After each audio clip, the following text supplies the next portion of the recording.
Lisa Peace haiba masa cookie oirangone magi post da I magi post ai se videos da thagat ke ko sida attach tawge magi post no ko so kara parga yengo bako magi concept se magi idea za kada de la pon hai bisigo mana haiba post de yengo maitai na NRC se tawba yade hana strike tabu matam da madu de chumi maitai na strike tawro da chumi adubu hojik naga na population atum yam khatlaga NRC se tawba yade haina naga na strike tawro bise yam nokning bani so hai ko it's concerning hai bik man ko hoji khoi naga na census se thiba yade 1950 51 da best tawroga census se thiga da bani haina khoi na tawri bise nang hoji puki miyam so khallogo thamoi sengna seba khoi chin thi gum sigo Manipur sida Myanmar gi cookie kaya lakhre masi ke hi sida 26 da ai haibiro Manipur sida Myanmar gi cookie refugees Manipur sida la ke ba ke masing do ekoi khangi ba noi khanga moye cookie hausi Manipur sida cookie refugees yam khre ba kon Bangladesh ki Tibet ki natraga Myanmar ki 2026 fawa refugee ki masing adum yam khatleba adu airade Manipur laibak sida lairiba ekhoi praja na mudo ekhoi yengthopa tam ekhoi mathau ta daraba ekhoi ta dabra tai ko lamsi mapu laibani nang na hosik se America saning da America da chalaga nang visa sim da bani ko Japan lining de Japan ki visa sim da ba hosik 1951 da gi 1951 da gi best tawra khoi hosik NRC se tawsi hai bise maram leibane ko document yaw da ba mage birth right like da ba Manipur da maming yaw India da maming yaw da ba refugee miyam leiba Manipur sida madu ekhoi khange madu gum da ekhoi verify tawraga mokhoi gi document se mokhoi gi sumbam verify tawga da criteria do madu pass tawra de Manipur sida leiba yare census thiba yare adubu madu gi criteria ma gi adu gi requirement do mai fit tawdar de pass tawra de eligible oidar di census ta no ming ha pa ya deba hidi Indian gi law ni ado ekhoi khange ado mi kharan de khangde ba ko Manipur sida refugee ka ya lai hebse khangde 2023 da gi hauna Manipur sida lakba refugee mi yam se yam khatle ba ko ekhoi khange ba ado ne cookie sina verify tawdraga moi se NRC tawraga central da mokhoi gi document do thara moi hotna bani ba ko ya che khangbi yo ai chin thi bana te ko cookie gi plans koi loi khang haidra so leader na ngang da so koi dum khang ni ba maram di mokoi se maram dam lai da badin document se verify da tawa hawra di mokoi document lai mokoi document yaw da badin refugee Burma de la moi document yaw de ko the verify tawdra di mokoi pass tawro roi ba criteria da moi eligible oi roi ba modum ko chap chana khang adu gi ne verify tawdra ga moi pa moi gi ming da pitha ga thage tawri ado ekhoi naga ni yad ba ekhoi join naga tribe do yade ba ado gine ekhoi na NRC tawba yade tawru su verify tawga da bani haina ekhoi lawri ba duko do hoje metai jin nam yan khan mi khara na gyan ta da bida moina khara wakhan onare moi wakhan duko hoje ekhoi na NRC tawga da bani hai ba se ekhoi NRC tawdri ngai mamang da verify tawga ni ba ko verify tau thok tradi refugee miyam se koi tan thok ngam moi ba NRC tau da bani NRC tau da se si yam maru oi be ko masi tau radi refugee khara undocumented people miyam lai ko Manipur da ko ito khoi khang ne be ko verify tau radi duna verify tau ba matung da NRC se koi sa thi da ba je mai tai khoi so khara gyan ta bi yu census se document se mokoi se karamai lakhi bono karamba chahi ja lak bono mama ge man kan chahi duwa da moi ma ka dai da lai ko ma ge document sa karamba document no ma ge birth right lai ba bu loi ne mang document da pothat ga koi check to kani bo ko verify to kram ma tung da koi se India ge mi na tabra do koi khang ne ba ko odo koi tau dara di nampu moi na ta mai census thi khar de ne koi mang ko ta ra ne ba refugee ke maming so ada pi khre ne ba central da ko refugee document yaw da ba mokhoi gi ming so ada cha khre ne ba central da ana gi di mang koi gi mang zare dina maram dam lai da ba sin moi ne se la aga hoje Myanmar da moi lai ba ya da ba ni na ko Burma sa lo khang de Assam sa lo mokhoi gi lam se lai da ba ni cookie si am wa re ba ko moi khoi sa khang ne moi gi awa ba da ko do moi su moi gi lam ta mi gi strategy moi ko khara khong thang do khara soi khi bi hoje cookie si am wa re ba ni ko moi se lambi lai tre ba nampu to da ri moi gi upai lai tre aduna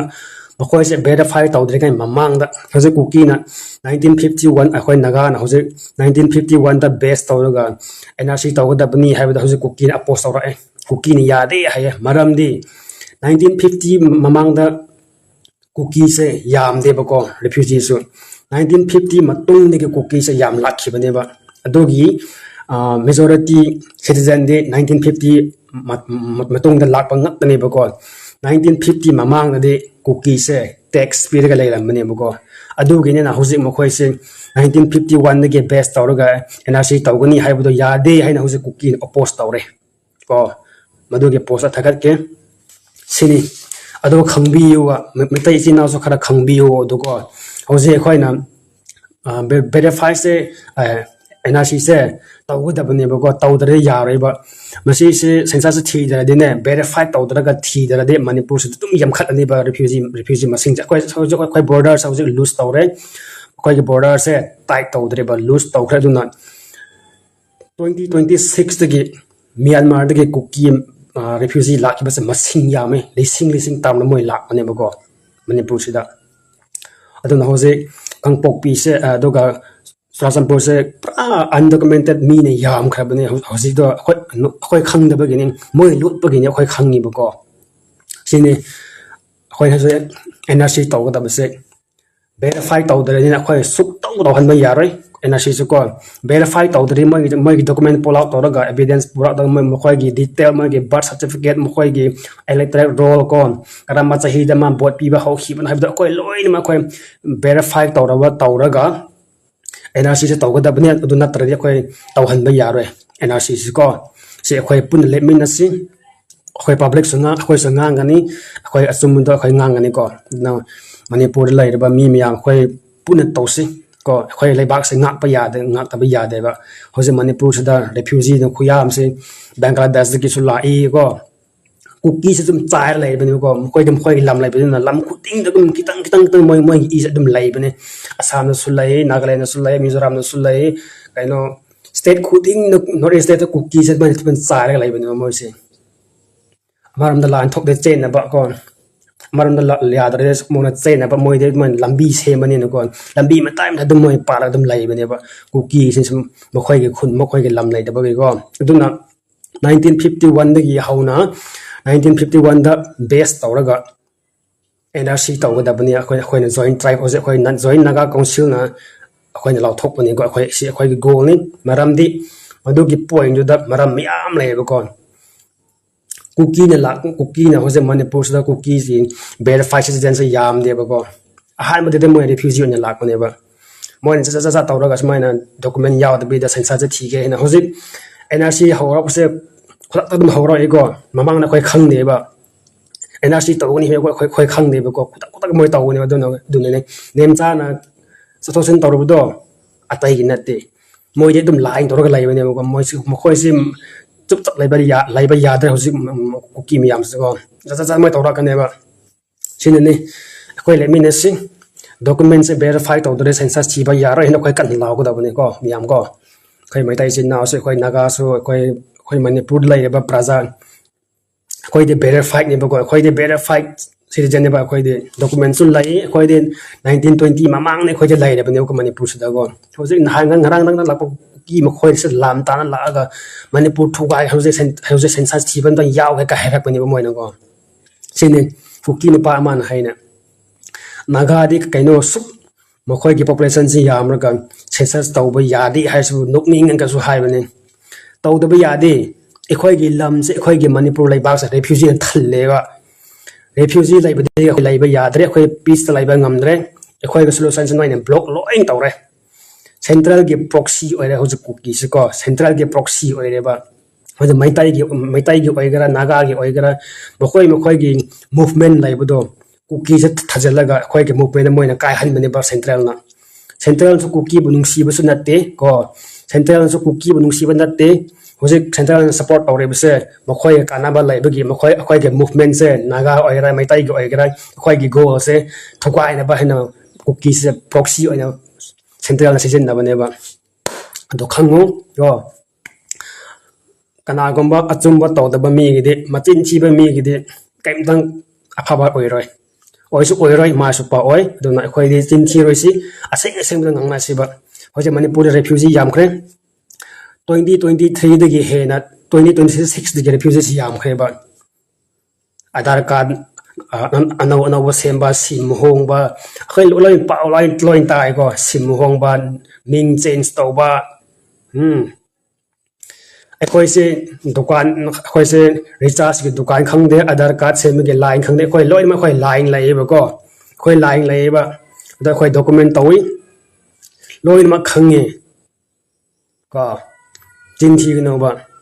hoje khoi na 1951 ge best tawra NRC tawba yade tawdaba yade haibase madugi wahai gi point da meaning yam lai khab zane nakoi su khange ko Myanmar gi Burma da gi refugee ki ala inoi khange ko khange ba aseng udan nganga si ba hoje Mizoram da gi ala Nagaland da gi ala kuki sing noi da khanglam moi ba go media do yang da banina sine akhoi gi bird right akhoi gi lam se hoje akhoi naga na example da manipur gi mapan da hoje Myanmar se kuki gi lam ne na khalla si buka example da ado akhoi naga se akhoi lam lai tre hai se akhoi hoje gi wari se da akhoi naga se kuki ola si buko hoje akhoi naga na Burma da kuki gi lam da akhoi changlaga refugee type lai ga akhoi gi lam tan ba hawrdi noi su sawoidro noi su refugee ne akhoi kawra kani ba ko sini akhoi na kuki gi lam na changlaga akhoi na lam ta laga akhoi na census thi laga kaina unverified document pa laga tawra de noi su sawoidro ba tan thok ni noi su ko asini lam se lam lai se mapu lai bi lam lai bani ba ko mapu lai bi lam lai bani mapu lai bi lam se pa lai bani mapu lai bi ising lai re bani ba mapu lai da ising lai re ba mapu lai da yum lai re ba manipur sa kramain palak khibano ko hoje khoi naga bu kacha naga hena hoje kan law re ko khoi naga se khoi kuki pok tringai digine manipur se 1952 da state oina on khibani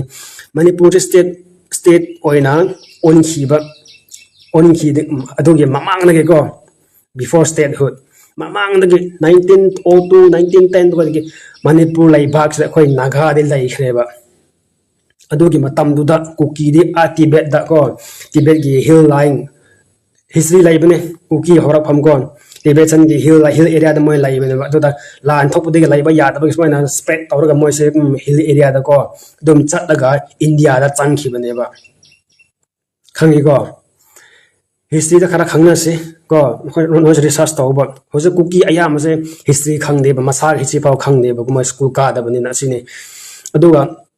adu tam da Myanmar lan tho ko adu de India da la Manipur sida ko la aga refugee onya la white people in British ning thon mo se na ga la Manipur sida la an se movement da la tung da kuki se lai pham lai ta ba gi hoje white people the leader na British ning thau na khoi naga da wasana wari sana ga permission law ga khoi lam sida kuki bo settlement taw han mane ko madu ge settlement agreement da point hum lai cookie se more than 20 household like the tax thigdaba haina agreement lai ko British gening thau ga khoi naga chief ka agree tau khoreba agreement lai ki ba se ama khakni cookie ge khunda more than 20 household se lai de chahi khuding da 6 rupees thigdaba ni haibagi lai aduga cookie se nongmai pai ba yade ko nongmai pai ba gaide adubo moina bu nongmai se darka oirede kaino moi sa sandagi masa kannaba ko adugumadi permission pirami masi gi documents loina mai khoidan lai ko karamaina lakhibudu karamaina cookies pa lakhibudu hamse khoi khang hanmagi wari root cause khoi khang seba aduga adu khangbi dine smaina katu karandam tawrakane history se lai bagi lam se lai bane bako aduna akhoi naga gi chief ta nokhoi tax thiraga lakhibani habdu noi kawbi no sina takpadi nokhoi gi lam laiti haiba tax pire ga la ga hoje akhoi gi lam ni noi law se kari gi no ba ha cookie sing noi jo khara khallo america sa laga akhoi america da 70 years laga america sa nagaland hel akhoi na claim to bu ya ga draba ha lam du da laibu layo ko thabak surga tsaro kesu kai de ko nangi nat bu do claim to no ba ai so yara nang so yaro hoje ai noi yum da la ga noi sa phu ai gi ni hai ba ya bra ba ha nange phamung da ai gi ni hai ba ya bra ba noi yum da sahi tara la ga si ai yum da hai ba ya ro ko adu ka chak man na ba ne ba no khoi gi lam nai de no khoi su kai no ma ga da government na khoi appeal to ga da ba lambi me am lai ko approach to ga da ba la na ta bi da refugee na cookie lane haina claim taw se ngak taba ngamde ai kadai gi lak pano su khangde moi gi map se miya moi thagat le ko cookie lane gi map to nangi manglan ge cookie adum sem ga lai kanande ko manipur sa naming phau lai taba india sa naming phau lai taba mi miya yo ko adogi marak tu da sini kok se sono jore moi se aduga hoji ekoi na ki banate NRC se koi tau dabani haibase hoji naga na mokoi ki population su mi yam naga census thi hang khoi cookie census thi ba yaro haise kari no an no yam nok ning nga haibudo khoi tau da ba ya da khoi ki lam ni khoi ngak pa yang ngam ya de ba ko to dum yam khangmin se khoi pun lep si ko NRC se ber document do verify tau da de khoi su tau han ba yaroi manipur lai bai chin naw sing praja se khoi punna tawsi khoi kanna tawsi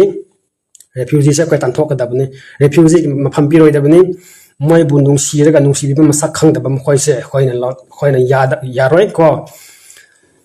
nang ge document do criteria da pass to de lai ba yani dubu do ya dra de oi dra de moi chen mata ba ko miam video se comment to bi you like to bi you yam na khoi opinion do comment da haibiramo ko ai comment check tawge ai ngasi lau chakani ai comment ku ding ai reply taw do ngamdre ko miang apiu thabak tin magi hoje ngasi su lau chakani aduga halak pada ai comment paraga ne noi reply bi rakke ko thank you support abi mangada yam thagat chari ai comment da like nambi de ba share taw bi de ba yeng bi de ba miam comment bi de ba miam ko miam pon mak bo aina thank you very much aina haizaningi ko miam ai ge friends sing ai ge followers sing khoi ai support tawba ngamdre hoji thabak tin mage ko engagement tawba ngamdre ai thabak komba matamda ai phasana ai tawrakke reply ko yam thank you very much like this video and comment tame ko